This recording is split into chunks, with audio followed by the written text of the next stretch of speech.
Boa noite, bem-vindos à Estação Net Botafogo, segunda sessão especial Godard.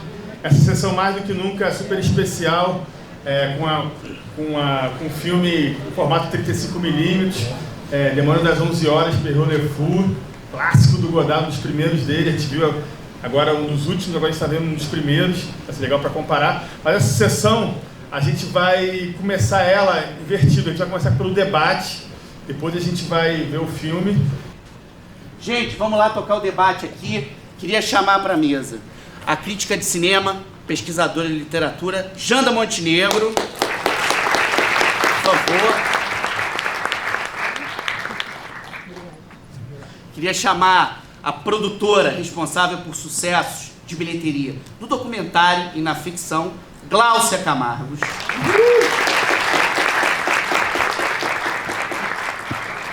Tem um poema que o Godard gostava, do Hölderlin, que diz que quando um titã dorme, outro titã chora. Neville Duarte de Almeida foi a pessoa que mais chorou a morte de Godard. Então, um titã suba ao palco. Diretor de A Dama do Lotação. Viva Neville! Viva Neville de Almeida! Nosso Godard! Galera,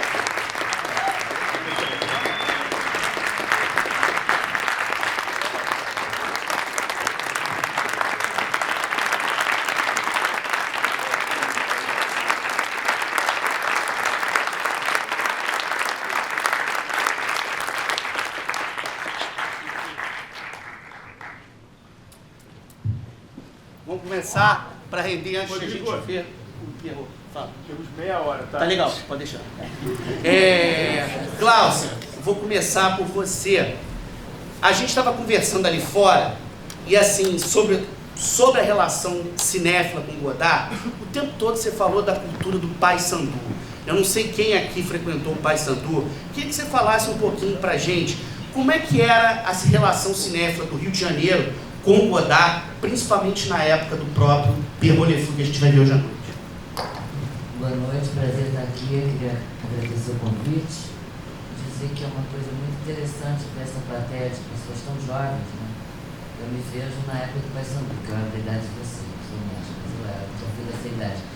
E o Paissandu era uma coisa muito forte, né? Porque era a sessão de sábado à meia-noite. Sábado à meia-noite. Então era Jacques Rivette, Bresson, Godard, enfim, todos os cineastas, né? Basicamente da Nouvelle Vague. E era uma experiência muito interessante, porque era uma época não tinha, enfim, tinha televisão, né? Não tinha celular, enfim, era uma outra coisa. O cinema tinha uma pregnância muito grande na nossa vida, né? E era realmente uma maneira de dizer, era sábado meia-noite, todo sábado meia-noite, Paissandu, não importa o que vai passar, a gente vai para lá, depois vai para lá, mas fica até 5, 6 horas da noite discutindo cinema. E sempre foi assim. E aí, para tomar um pouco, voltar ao assunto aqui, entrar no assunto de Godard, eu queria dizer uma coisa interessante, que a Nouvelle Vague, né, que tem esse nome em função um pouco de uma releitura da dominação, né, que se chamava Dominação dos Americanos, que aliás parece que não acabou. Tem uma coisa curiosa, que o cinema, todo mundo diz que é uma arte de equipe, e a figura do produtor, o cinema americano sempre foi muito valorizada, né? E parece que a Nouvelle Vague era uma coisa de autor. Puxando a brasa para minha sardinha, eu queria dizer o seguinte: o Raoul Godard é uma pessoa fundamental na obra de Godard, né? E o Raoul Godard foi sugerido pelo produtor, porque até a Rue des Sous, por exemplo, é uma ideia, um argumento, não sei se chegou a ser um roteiro, do Truffaut. E o Godard pediu a ele para filmar. E aí, foi feito em 4 semanas, com muito pouco dinheiro, um filme muito rápido. Ele convidou a Ana Carriná, que não quis, porque disse que não queria ficar nua, e a Janta, enfim, acabou fazendo o filme. E aí o produtor, o Beauregard, falou, não, olha, vamos chamar o Raoul Godard para fotografar, que nessa altura do campeonato era um fotógrafo que estava cobrindo a guerra da Indochina. E ele cansou, ele não queria mais ficar. Ele era um grande fotógrafo das grandes revistas da época. E aí alguém chamou, eu me esqueci o nome do diretor, desculpa, chamou para fazer um filme, ele achou que era para ser estilo, mas ele chegou, não era para ser estilo, era para fotografar o filme. E aí ele começou. Então eu acho que tem um casamento aí, eu me lembro muito, praticamente, Rendezvous, vocês vão ver isso, o azul do Raul Guitar. A gente falava muito nessa época, né, da cor do Raul Guitar. Então essa coisa de ser fotógrafo de guerra, né, que era um jornalista, um fotógrafo de guerra misturado com a loucura do Godard, magética, né, do cinema de Godard, eu acho que a gente não pode deixar de acreditar a Raul Guitar uma parte importante na carreira do Godard.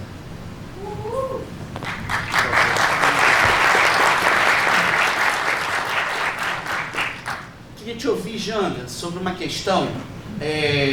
Agora, na ocasião da morte do Godard, suicídio assistido, que foi classificado como alguns como um happening, por escolha própria dele.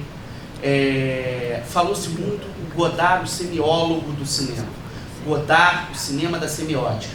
A Cahiers do Cinema acaba de publicar um número especial sobre ele, que utiliza em diversos textos a mesma expressão. Queria te perguntar, que são um dos seus objetos de estudo, o que significa essa ideia de semiologia no cinema, e principalmente no cinema que gera um longa-metragem como Adeus à Linguagem e como Pierrot Le Fou. Boa noite a todo mundo, obrigado por estarem aqui. Primeiramente, eu fico muito emocionada de falar sobre Godard, né? Porque eu sou uma geração assim, que já nasceu com Godard como referência, né? Como uma referência assim, de clássico, né? Já, assim, saber, ler, ver Godard já era uma coisa assim, né? Você tinha que estar um pouco avançado assim, na compreensão de cinema, né? Eu sou de 84, ou seja, eu sou uma geração ali já pegando Godard como referência e pré-internet também. E sobre essa questão da semiologia, né? A semiologia é uma semiótica, né? Por exemplo, no cinema, o poder semiótico do cinema é o que a gente pega aqui, né? O que o filme está trazendo para a gente, né? Quais são os significados que o filme traz, como que a gente entende, e tudo isso é pensado, né? Nenhum filme ele é feito, pelo menos para mim, né? Tanto como crítica, como eu estudo, eu faço pesquisa, doutorado, ele não tem, nada é muito gratuito, ou nada é gratuito de fato, né? Tudo é pensado. E em filmes como o do Godard, do Verdade, mas especificamente do Godard, realmente nada é gratuito. Qualquer coisa que vocês estejam vendo na tela, ela foi pensada em estar ali, aquela forma, e o Godard tem isso, né? Ele tem, por exemplo, no Adeus à Linguagem, que a gente estava vendo agora há pouco, é um filme que ele repete muitas falas, em outras formas, no reverso, em outra cor, em outra posição, e é um pouco disso, assim, a meu ver, não existe assim uma forma única de ver e entender Godard. É muito como que o filme entra em você, de maneiras diferentes, com significados diferentes, e talvez seja esse o grande desafio em ver Godard. Que, por exemplo, o Renato Russo traz para a música dele, né? Enquanto o Eduardo queria sugerir uma lanchonete, a Mônica queria ver um filme do Godard, né? E na música do Renato Russo você vê a discrepância entre o Eduardo e a Mônica, que tinham visões de mundos diferentes. Então a Mônica, que já estava lá fazendo medicina e pensando em carreira e queria ver o Godard, o Eduardo estava querendo ir para a lanchonete e, né, dar uma volta de bicicleta.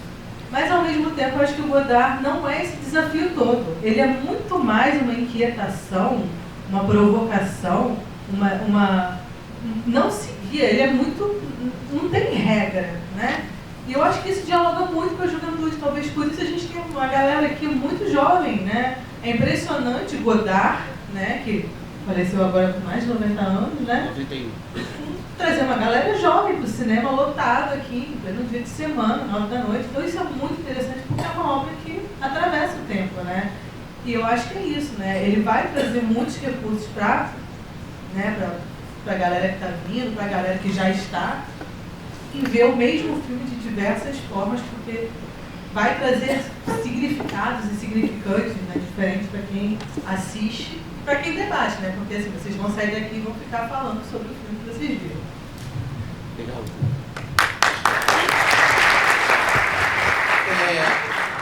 Eu vou retomar o papo sobre o Dziga Vertov, que eu achei muito legal alguém citar o Jean-Pierre Gorin. Quando, pouco antes de Godard entrar nesse movimento, começar a partir para um cinema documental mais combativo, esse sujeito que está aqui do nosso lado, estava participando do Festival de Cannes, abrindo a quinzena dos realizadores com um longa-metragem chamado Jardins de Guerra, e começa, a partir daquele momento, até o fenômeno de bilheteria expresso em cerca de 7 milhões de ingressos vendidos, que foi o dama da votação, uma leva de longas-metragens, experiências narrativas, como Night Cat, Surucucu Catiripaco, principalmente Mangue Bang, que hoje faz parte do acervo do MoMA, em Nova York, que são experiências que são facilmente rotuladas como godardianas. Qual é o seu lado Godard, Levi de Almeida?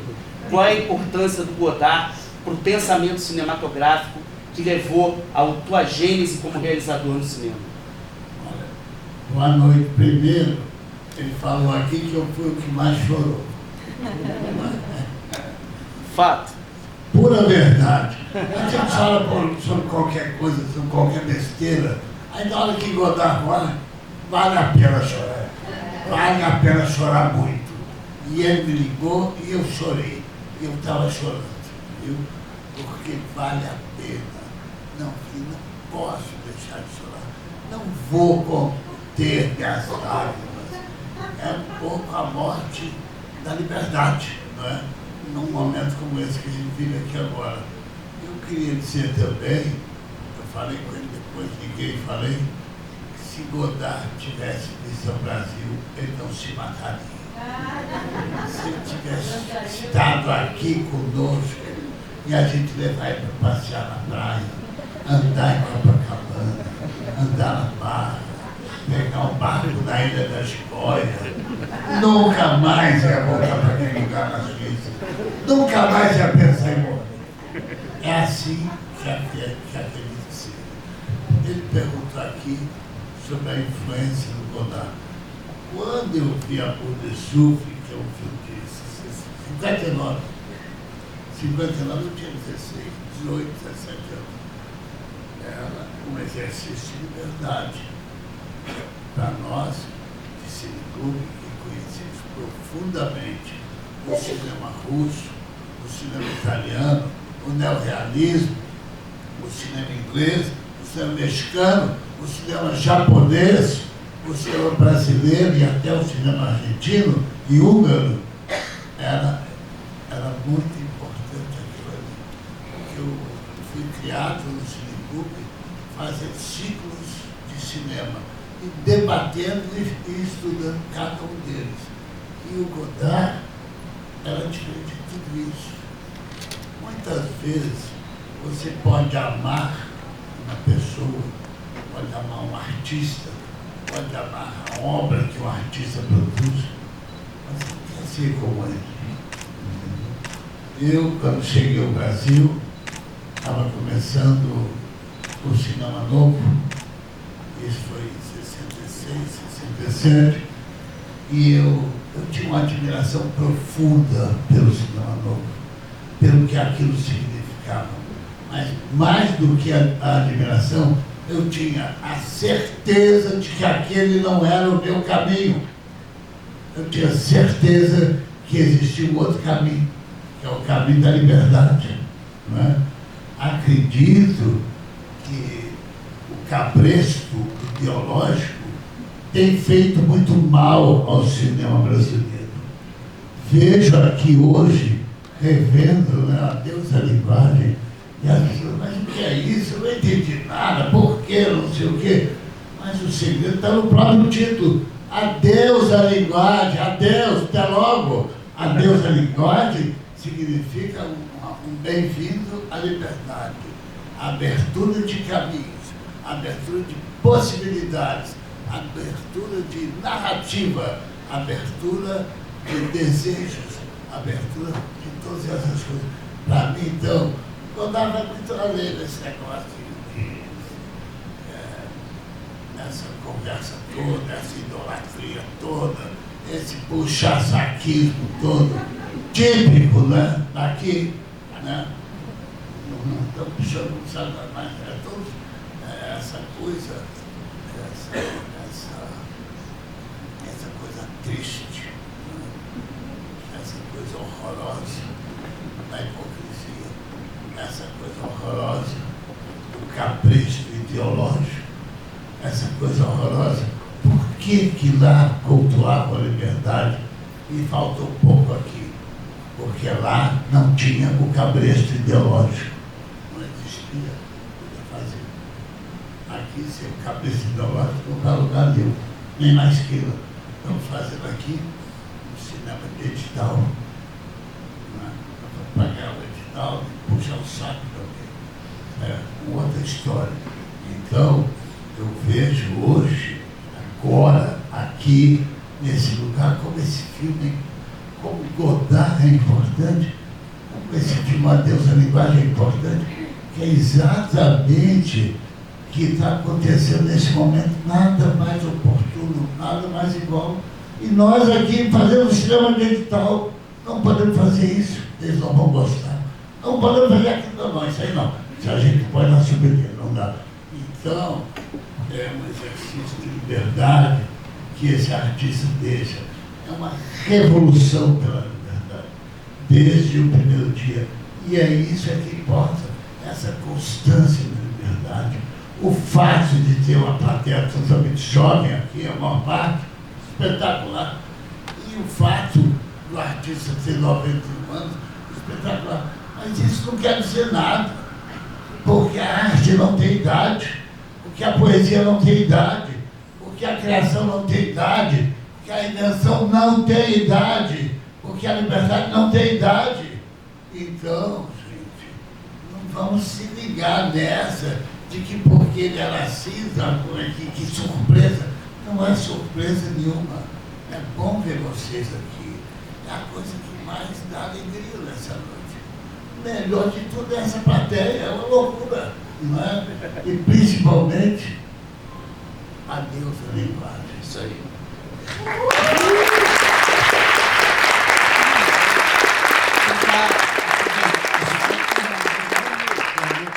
Falar umas coisinhas rápidas e se alguém tiver uma pergunta, acho que dá pra gente fazer uma. Só falar coisas rápidas aqui. Ele falou da data do Acossado. O Acossado começa a ser filmado em 59, estreia no Festival de Berlim de 60. Esse filme que a gente vai ver hoje, ele concorreu ao Leão de Ouro de Veneza em 65. E uma curiosidade, ele ficou 52 semanas em cartaz nos Estados Unidos, deixando todos os exibidores sorrindo de orelha a orelha e deixando os produtores americanos e os distribuidores americanos absolutamente enlouquecidos em se tratando de um país que tem uma histórica rejeição com filmes subtitulados. Hollywood, então, encomendou aos diretores que fizessem um exercício godardiano. Só 2 conseguiram realizar filmes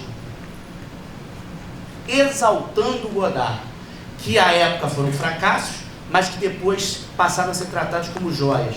Um diretor chamado Arthur Penn fez com o mais esquerdista, eu estou falando isso no melhor sentido do termo, se tratando do governo americano, dos atores dos Estados Unidos, que era o Warren Beatty, um filme chamado Mickey One, lançado no final de 65, que é uma ode ao Godard, e obviamente os estúdios odiaram, e hoje é um filme enaltecido. E mais adiante, entre 69 e 70, o Brian De Palma, que depois tornar-se um mito do suspense, faz com o Robert De Niro um exercício godardiano chamado Oi Mamãe, que vocês podem achar em DVDs. Eu sei que quase ninguém tem DVD, mas as lojas americanas ainda vendem o DVD de Oi Mamãe com Robert De Niro.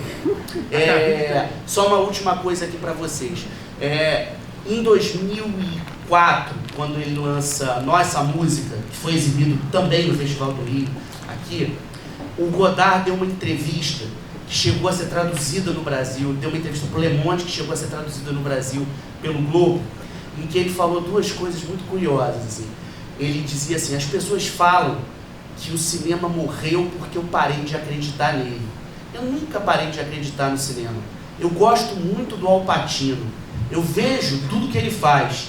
E eu acredito que o Al Pacino é a prova de que o cinema é vivo, porque o Al Pacino não faz Hollywood, ele faz teatro, ele faz Ésquilo. Então o cinema existe.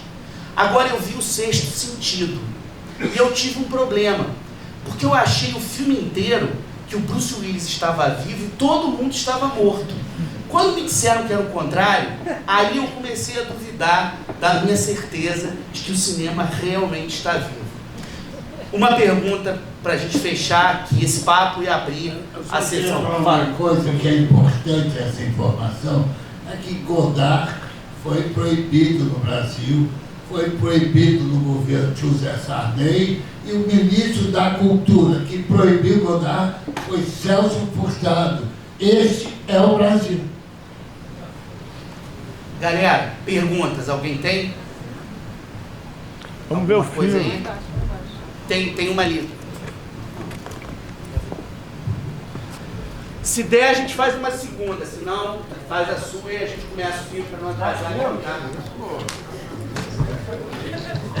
Obrigado. Opa, boa noite. Fala, Marcos. Então, eu gostaria de saber por que Demônio das 11 horas. Simplesmente isso. O título, porque o título brasileiro é Demônio das 11 horas. Não, é o seguinte, tem duas respostas. Esse filme é um dos poucos trabalhos do Godard que são diretamente baseados num escritor. Todos os filmes dele são citações a vários escritores. O romancista com que ele trabalha aqui, se não me engano é Lionel Shriver, não me lembro o nome aqui, vou lembrar já já. Mas esse cara tinha um livro chamado A Doçura, que o Godard transformou nisso aí. De onde vem a cena da Minha Linha da Sorte, vocês vão ver um número musical. Só que o que acontece? No Brasil, a gente já estava na ditadura militar, havia uma censora em cima com os títulos sugeridos pelas distribuidoras. O que ela fez? Ela viu assim, o que esse escritor escreveu? Aí ela pegou a lista dos filmes do cara e descobriu que ele fez um filme chamado Demônio das 11 Horas. E escolheu esse nome para titular o filme no Brasil. Essa história está contada num livro que foi editado por um parceiro do Cavi, que foi o nosso querido Luiz Rosenberg Filho, realizador de 2 Casamentos, A Sutina das Américas. Ele editou um livro nos anos 70 com artigos do Godard. E nesse livro conta-se essa história. Só uma curiosidade para vocês. Essa mesma mulher é responsável por uma das maiores maluquices da história dos títulos brasileiros. Não sei se vocês conhecem, existe uma peça lendária que se chama Um Bonde Chamado Desejo. A adaptação brasileira de Um Bonde Chamado Desejo, não sei se vocês, com Marlon Brando, se chama Uma Rua Chamada Pecado. É o único lugar no mundo onde existe esse título. Por quê? Porque esta senhora achava que a palavra desejo era uma incitação ao sexo público. Então ela climou essa palavra. E a última curiosidade é a bizarrice dessa mesma pessoa. Existe um filme com o Sean Connery que se chama The Molly Maguires. Esse filme, Molly Maguires, não tem tradução, é o nome de uma comunidade. Ela traduziu The Molly Maguires como Ver-te-ei no Inferno. É o único título que existe mesóclise nas traduções brasileiras. Alguma pergunta a mais ou começamos, Cavi? Vamos começar. Deixa a Janda falar e a gente termina. A Janda fecha aí com chave de ouro. Na verdade, só queria dar uma dica, né? Que a gente estava falando aqui com o público jovem, todo mundo é jovem aqui, né? Do filme do Rolling Stones, né? Do Sympathy for the Devil, que eu acho que vai atrair bastante quem não tiver visto, que foi dirigido pelo Godard, né? Então fica a dica aí para vocês também procurarem esse filme além do filme da Loja Americana. Acho que é bem legal. Tá à venda aqui na lojinha do Cavi. Olha aí, ó. Importante isso. Importante, né? E também sobre essa questão do Godard, né? É muito curioso pensar que ele não morreu, né? Assim, ele parou de produzir, né? Ele se retirou, ele estava cansado e quis descansar. A história é essa, né? Então, assim, é muito simbólico, a gente está falando de semiótica e tal. É muito simbólico que um diretor, né, um realizador como o Godard, ele simplesmente quer descansar. Assim, é para parar para pensar nesse significado, né? Enquanto nós, né, a sociedade que fica toda acelerada, para pensar no Godard, né, o tempo todo sendo esse cara trazendo reflexões para a gente. Olha, eu sei que ele está querendo terminar, Mas é o seguinte, chorei muito, eu acho que o Godard errou no último plano, errou feio, derrapou na reta, tá bom? Na verdade, não tinha esse direito, não podia. É o seguinte, é muito importante alguma coisa que faltou ali. Faltou um pouco do Bahia. Faltou vida espiritual. Faltou mais esse negócio cartesiano, suíço, não sei o quê. Você errou feio. Acabou na última sequência, errou direto. Não acertou nada.